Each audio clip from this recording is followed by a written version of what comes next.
Hello everybody, Lokimagics, another day, another video, and today's video is going to be all about rares and epic champions that I feel like every account should have at least one copy of these, especially with the Doom Tower coming. Now see, the thing with the Doom Tower though, I don't know if it's going to be like you could just have 5 champions and run through the whole thing, just clear out everybody, every floor. I'm not sure if that's how it works. Hopefully there'll be some restrictions and it'll give some of these champions on this video more use cases, right? Because most tower scenario in these gacha games, they have like restrictions. You can only use maybe a certain amount of champions, or if they die then you can't use them again till next week, something like that, right? So hopefully Doom Tower will have these interesting mechanics that will help us use more of our champions that we have, because we have a huge roster, but I feel like people just mainly stick to 10 or 12 champions, right? What a shame, what a waste. But regardless, who are these rares and epics that are must-haves for every account? Let's get into it. Alright, so let's get started, because this video could be rather long if we don't do this properly. So right off the bat, Bannerlords, we gotta go with Stag Knight, because his A2 is insane. It does so much work for you. Decrease attack, decrease defense, can be used anywhere in the game, campaign, clan boss, everywhere. Very good A2. Plus his passive is a nice bonus.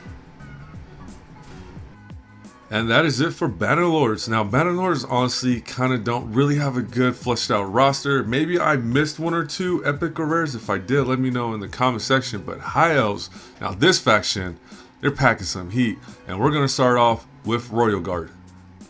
So Royal Guard, he is probably one of the OG epic champions in RSL Legends. He is mostly famous for his A2, which is takedown. Now this thing smacks, right? So let's check it out real quick. It does a lot of damage, and most people use it for spiders and campaign clearing, dungeons, things like that. I wouldn't say he's like an excellent clan boss or arena champion, which I have seen him in those type of contents, but overall though, this guy is perfect for clearing out waves, which should be helpful in Doom Tower. So Royal Guard definitely deserves to be on this list.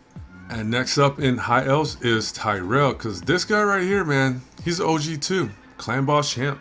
Tyrell is on this list because of his A1. Now his A1 is really good for clan boss because it attacks one enemy 2 times and it does decrease attack. So if you have a counter attack champion, this is going to be super ideal to have a consistent, almost guaranteed decrease attack on your clan boss, because that is very important. And not only that, his A2 attacks all enemy and does decrease defense, right? So you can use him for clan boss and you can use him for campaign in other areas. His A3 also does some stun, decreased turn meter. So overall, very powerful champ and very useful in most part of in the game, but mostly clan boss. Next up on the list is Apothecary. Now this champion is also an OG, and this guy's kit is just so diverse. He helps out pretty much everywhere in the game. There's not one place where you can't use him. Now when I say everywhere, I literally do mean everywhere for Apothecary, because his kit is so diverse. His A1 attacks 3 times random, which is very helpful for Fire Knight, and also his A2 heals a target by 35% of HP. This could be critical, so he could do huge amounts of heals by himself. It is single target, but still it is very helpful. And also his A3 places 30% increased speed buff on all allies for 2 turns and fills your turn meter by 15%. So overall, this champion does a lot of work. I mean, this guy is doing a lot for a rare. He's a very powerful rare. Definitely recommend him for any content in the game. And look at him, just burning through stuff, right? Look at him. Fast champ, very beautiful, very strong Apothecary. Next up on High Elves is Reliquary Tender. Now, I never had a chance to level her up and max her out and actually play test her, but I could tell by looking at her kit, she is a powerful rare, because her A1 does decrease attack. This is a weaker version, but hey, at least you have a decreased attack on your A1, and also her A2 removes all debuffs from allies and places 15% continuous heal, which is very helpful, and her A3 revives allies with 30% HP and fills their turn meter by 30%. So overall, this champion is very helpful. Now the only downside to rares is that their base stat is a little bit lower and their debuffs are kind of usually the weaker version, right? But just like Apothecary, Reliquary Tender also has a diverse kit that should be able to help you pretty much anywhere in the game. So definitely one of the rares that you should have and max out if you're trying to definitely go for that Doom Tower. Okay, so that is it for High Elves, and next up is the Sacred Order. Now, for Sacred Order, I'm going to have to group Juliana and Aethor together because they pretty much do the same thing. They are both great clan boss champions. Okay, one thing I do have to mention, Juliana is a great champion for clan boss, but she is kind of falling off because we have Frozen Banshee, Occult Brawler, Aethor. We have different champions that pretty much does what she does, but better. So if you only have Juliana, then great, use her for clan boss, but consider those other champions before you fully use her and book her out. But anyways, Aethor, he's good because he has an A1 that can steal a random buff from the target, which is very helpful for clan boss. He also has this A2, which is his bread and butter, that attacks 4 times at random, each hit places 5% poison, right? So this is super good for clan boss. And then he also has this A3, which you could use for arena or even in campaign, but this pretty much has block cooldown skills, right? So overall, this champion has a little bit of utility and it's pretty good. Now, as for Juliana, yeah, she does attack one enemy 2 times. Each critical hit fills this turn meter by 10%, which could be maybe a little bit problematic if you have your team speed tuned. But she does have this A2 that does do poison and increase crit rate, and also her A3 does HP burst. So she has a use case, but she's just not as good as other champions. I think she used to be a lot better back in the day. But yeah, that is it for those 2 champions. Next on the list from Sacred Order is Lightsworn. Alright, so Lightsworn is an OG also. He's been around for a long time, and he is most famous for the unkillable comps, right? Because he has that A3 that does increased defense and revive on death, so that is a very strong A3. Unfortunately though, his A2 does have decreased attack, decreased speed, but it's only applied to 1 enemy. And finally, his A1 is pretty good for Fire Knight because it does attack 1 enemy 3 times, decrease turn meter. So overall, not a bad champ. He can definitely help you out in many areas of the game, but mostly famous for that unkillable comp that people love using against clan boss. And that is pretty much it for Sacred Order, but I do have some honorable mentions because I'm not really sure if they're like super good or not. But I feel like some people might like them and want them to be mentioned in this video. So we're going to start with Aethor. Aethor isn't too bad. She is one of the starter champions. She does help you out with this AoE attack, attacks all enemies. She does get increased attack, defense, and extra turn. So she's not really bad, but I wouldn't say like she's a must-have. And then you have Mother Superior. She is a very good support champion, but her kit isn't really that strong. She does have this decreased attack, the weaker version. She does heals allies by 30% and a shield, and she has a continuous heal or a shield depending, it's situational. And she has a speed aura that does 13% in all battles. So not bad of a rare, but I don't know if they're like as good as the other ones mentioned in this video. So I just wanted to give those 2 a quick shout out real quick. And now let's move on to the Barbarians. Barbarians, another tough faction. Now, they do have some great legendaries, Alten, Valkyrie, and Turvold, but when it comes to their epics, not so much. But there are a few that stands out, and we're going to start off with High Hakatun.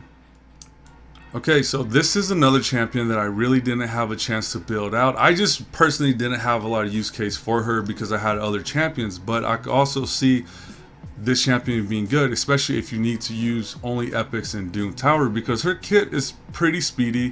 What she does is decrease the enemy speed by attacking 1 time. She has an A2 that fills the turn meter of all allies by 15% and places 30% increased speed, so that, you know, makes your team go a lot faster. And also her A3 attacks all enemies, has a 50% chance decreasing the turn meter by 15%, and also increase ally speed in all battles by 19%. So her theme is to make you guys go faster and make everyone else go slower, right? So I see her used a lot in the arena, and I can also see her being used in campaign dungeons, but all in early content. She's not really like an in-game champion, and she might be slightly falling off now because we do have a lot more other champions that came to this game after her, right? So not the best, but definitely still viable in a lot of content in the game, so I had to put her on this list. Next up is Skytouch Shaman, one of my personal favorite champions in the game. A lot of people don't like her, but she's pretty cool.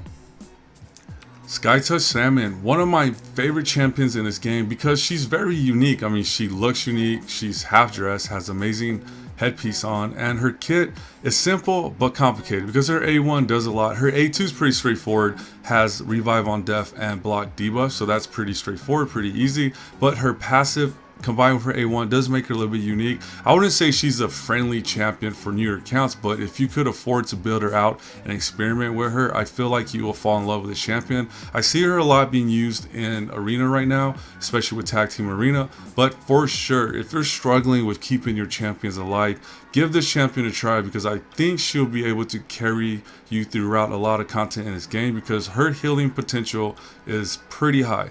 Pretty strong champion. I don't think she gets a lot of recognition, but for real, this champion is pretty dope. I like her a lot.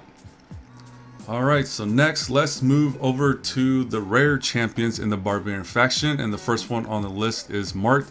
Now Marth is also another champion I never had a chance to actually use myself, but I know she's good because check her out. Her kit is pretty diverse. Her A1 attacks one enemy, has decreased defense. Okay, that's pretty good for clan boss. Let's see, her A2 attacks all enemies, which is good for campaign. Any skill that attacks all enemy and applies a debuff is pretty good, but her A3 is what makes her really cool for a rare, because she places block debuffs on all allies for one turn, and she has the big increased defense. For a rare, this is pretty good, plus all the other things she does, right? So this rare champion is mostly used in probably clan boss, faction wars, campaigns, things like that, to push you through content. And you could, you know, she's a rare, so you have a pretty good chance of pulling her. So if you do, don't hesitate to build her up. Now moving on to Soulbound Boyar. Now this champion hits hard. Her A1 attacks all enemies, has additional 25% chance of inflicting a critical hit. Her A2 attacks one enemy, has an additional 25% of inflicting a critical hit, and will ignore 75% of the target's defense, which is pretty good. I see her a lot in the arena. And also her A3 attacks one enemy, has again additional to 25% chance of inflicting a critical hit, and also has a 75% chance of fully depleting the target's turn meter. So I've seen her used in Spiders, Arena, pretty hard hitting champion for a rare. This champion is definitely a must have to build out, especially with the Doom Tower coming out. And I think that is it. Oh wait, I'm sorry. We do have Ragemonger, another good champion for clan boss. He has continuous heal on himself. He has attacked all enemies 2 times, and he does poison and also HP burn. So this champion is pretty good for clan boss. Overall, not a bad champion. He's not really like a hard carry for campaign, dungeons, things like that, but definitely has a use case in clan boss. So that is it for Barbarian factions. And I think I'm going to end this video right here, only because I don't want the video to be too long. But we did go over Bannerlords, High Elves, Sacred Order, and Barbarian factions. So if I missed any epic or rares within those factions, please let me know. And also, if you feel like any champions shouldn't be in this video, then also let me know that in the comment section. But regardless, thanks for checking me out, and I will upload part 2, and it will contain the Organ tribes, Lizardmen, Skinwalkers, and Orc factions, so please look out for that video. But till then, you guys take care, be safe, and please continue to enjoy your weekend. Catch you on the next one.